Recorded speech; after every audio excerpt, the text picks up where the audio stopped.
Malawi Today.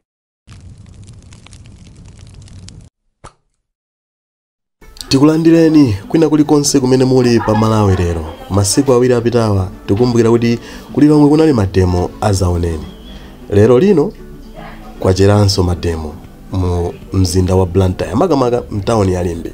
Kumeneku anthu nawonso angoabusa mademo mosadziwika bwino. Wina aliyense samayembekezera zinthu zimenezi. Koma panopa zikuchitika. Ndi zambiri tikhale tikupasirani lero tili konkuno teteni tikhale limodzi tione mmene zilili mu Limbe.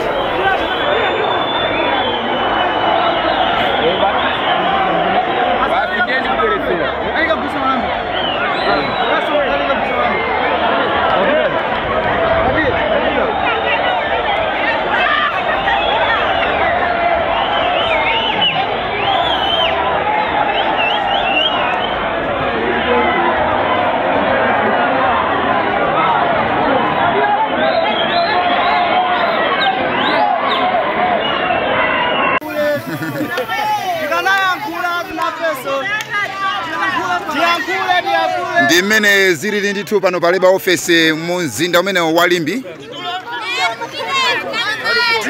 Mavenda ambiri akwiya komanso anthu ambiri akwiya ko basi malinga ndi kukwera kwa zinthu zosiyanasiyana. Zikuti munthu kugula chinthu lero mawa ukupeza mtengo wina. Zinthu zadula kwambiri pa Malawi pano. Amalawi akufuna zinthu zisike. Wina aliyense akufuna zinthu zisike. Sikuti ndizipolowe ayi, koma anthu akufuna zinthu zisike mtengo. Ndimene Limbe ikuyankhulira mama wa uno. Akuti zinthu zisike ndi zimene akufuna Malawi kuno. Zinthu zisike malonjezano anthu ambiri alonjeza. A president alonjeza, aboma alonjeza. Koma Amalawi akuti akufuna zinthu zisike, katundu wadula kwambiri.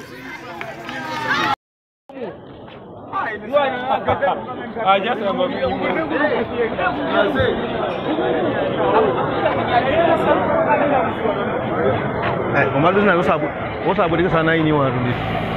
Kwade na watu ndo osagulwa nkhondo ndi sana mimi. Anthu wadu atakugenda mwana ali kuphera tukuze zona.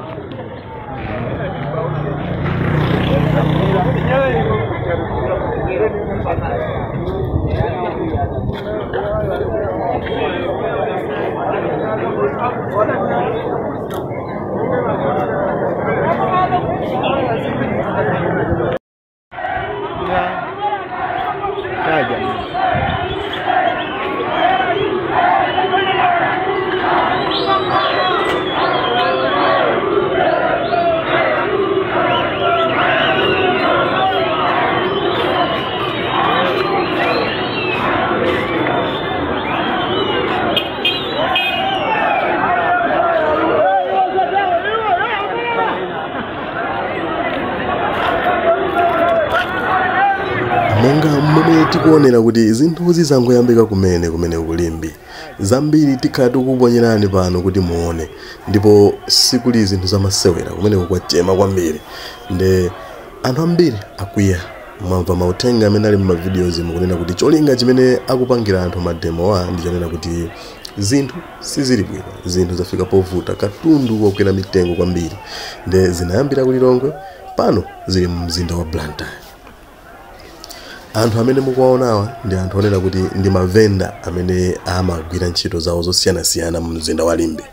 Nde iwo atsekaseka ma businesses yawo ndipo ali pa nsewu kufuna kuti aonese mkwiyo wawo umene akuti zinthu zafika povuta, zinthu zakwera.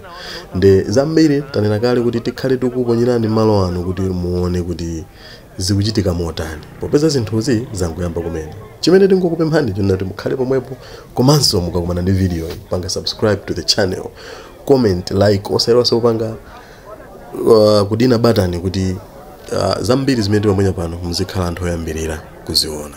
Koma padakali pano tatiye tione zinthu zimene zikuchitika mu mzinda wa Blantyre makamaka ku Limbe. Pano paleba office mu mzinda umene wa Limbe.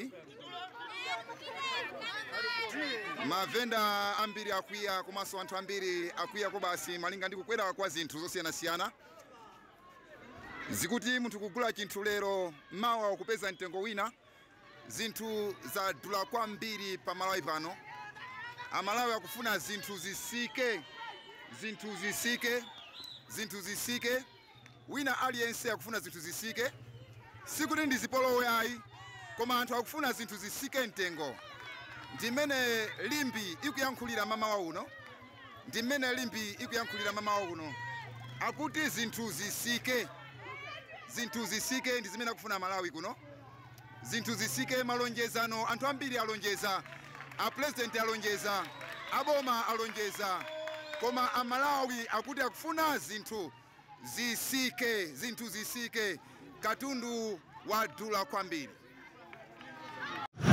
Limbi yavuta tikamayankhula kuti ife ndife Pastor Shumba timakafika kumene kwavutako apa ndili mulimbe apa muzona amene zikuchitikiramo.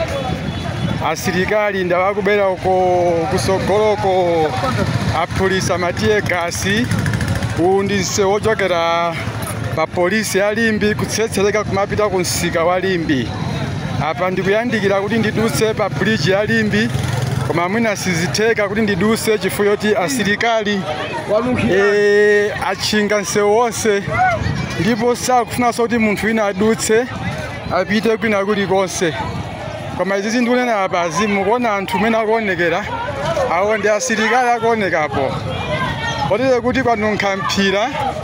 Ine ndikupita komweko anthu akuthawa koma nanga tingachite bwanji. Zikomo kwambiri tikupatsiraninso nthawi ino.